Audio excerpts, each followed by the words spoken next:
A discursive essay argues for both sides of the topic. It uses a formal tone, it has an introduction, body, and conclusion. Our discursive essay topic is: are pit bulls dangerous or are they misunderstood? So now we are going to gather our ideas before we write the essay. Planning helps us to write it clearly and with confidence. Let's plan for this topic. To ensure that we write for both sides, we need to organize our ideas. We can use a table or a mind map.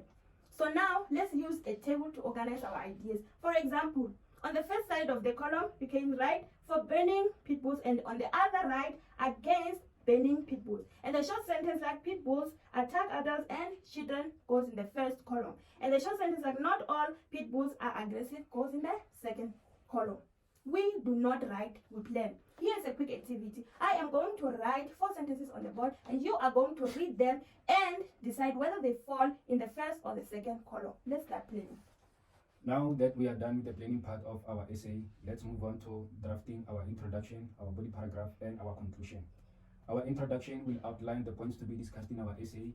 Our body paragraphs will allow each main point to be discussed in detail, and our conclusion will summarize the argument and let the reader know what the essay was about. For the first scaffolding activity, we will focus on introduction. Now learners, group yourselves into 4 members per group and use the topic: are pit bulls dangerous or are they misunderstood? And provide an argument outline to provide the context for the essay, and then link the argument outline back to the topic sentence. After you are done drafting the introduction, now let's focus on this paragraph from the essay where you have to categorize each part according to the Peel method. You will categorize each part according to the Peel method, focusing on the point being discussed, and you will also indicate which part of the essay provides evidence, and then you will also again indicate which part of the essay explains the evidence and which part links the evidence back to the topic sentence. Now that we are done with the drafting, you learners must focus on improving the coherence of the essay. The essay must flow logically from one idea to another, so that it can be easier for the read. You can do this by using linking words and phrases such as firstly, however, and in conclusion. You can also put your ideas in an orderly manner by starting with planning your writing. You can start with the strongest point, then support your point with evidence, then finish with counter arguments or less crucial points. The second thing that you can do is to strengthen your argument. You must make sure that your argument is clear, supported by evidence, and acknowledges other views. You can use real life examples. As examples make your argument more relatable and more memorable. E.g., in 2018, a pit bull called Hulk was famous because of his gentle behavior around children, proving that if pit bulls are trained properly, they can be loving house pets. The last thing that you can do is to avoid repetition.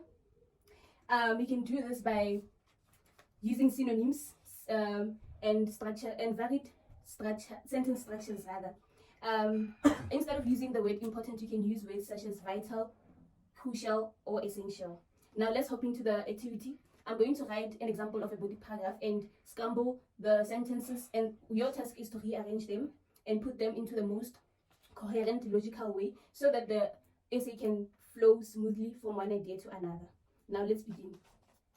Now that we have gathered our ideas, we have our draft and revised our... Now that we have gathered our ideas, have our draft and revised to improve our ideas, our final step is editing. Editing is the process of checking and correcting grammar, spelling, punctuation, and sentence structure in our writing. You have to check capital letters, full stops at the end of each sentence, spelling, and subject and verb agreement. What can you use to improve your editing in your writing? You can use a checklist to edit with questions such as: did I check my spelling? Did I use correct punctuation? Are my sentences complete and clear? Did I use correct grammar? And for spelling, you can use a dictionary.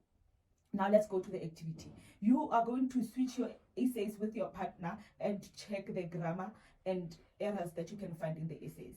And now, finally, you write your final draft and submit. Thank you.